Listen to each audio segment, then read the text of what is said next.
stations, all stations, all stations. This is the United States Coast Guard. A powerful storm will begin impacting the New England offshore Monday, the 29th of October, into Thursday, the 1st of November. High winds and high seas expected to accompany the storm. Mariners are strongly advised to closely monitor NOAA weather and local radio broadcasts for updated warnings on the storm. This is the United States Coast Guard out. In late October 2012, a small tropical depression that had formed in the Caribbean Sea was beginning to gain strength, developing into a Category 2 hurricane that was making its way up the east coast of the United States. At 2:00 p.m. on October 29th, the U.S. National Hurricane Center sent out a report. Hurricane Sandy, with maximum sustained winds of 90 miles per hour, was about 100 miles southeast of Atlantic City. The storm had just made a sharp turn northwest and was now on a direct path for the coast of New Jersey.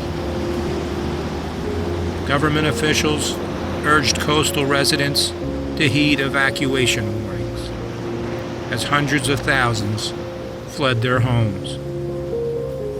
The message that was being received: you have never seen a storm like the one you were about to experience over the next several days. At around 8:00 p.m., Sandy made landfall just north of Atlantic City with 90-mile-per-hour hurricane-force winds.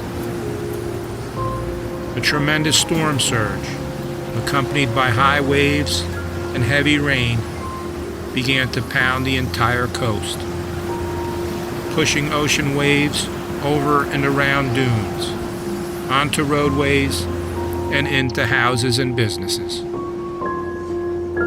The surge coincided with a full moon, resulting in record storm tide levels in many North Jersey locations, rising to 13 feet in Raritan Bay, over 9 feet at Seabright, from 5 to 8 feet along Long Beach Island. This powerful rush of water carved a gash through the tiny beach town of Mantoloking, dividing it in two, totally demolishing houses and leaving portions of the bridge buried in sand and debris. Water surged over seawalls in lower Manhattan, flooding streets, tunnels, and subway stations.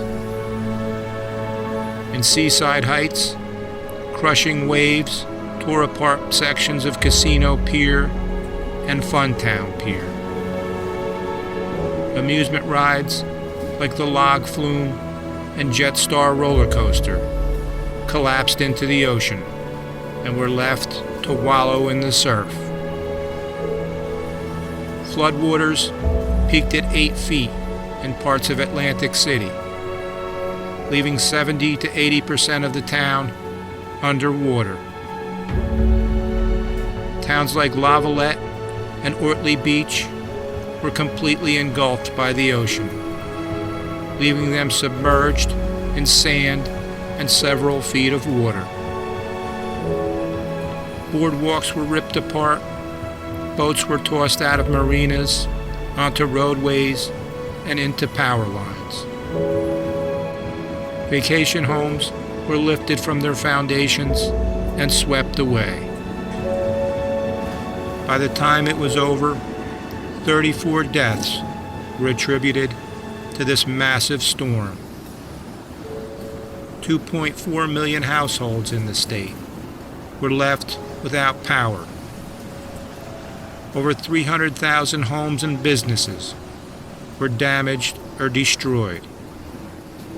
Overall damage estimates came close to $30 billion, with no telling the emotional and psychological damage.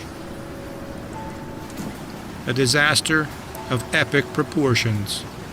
When placed along the long list of powerful storms that have battered the Jersey Shore, Hurricane Sandy ranks as the greatest natural disaster in the state's recorded history.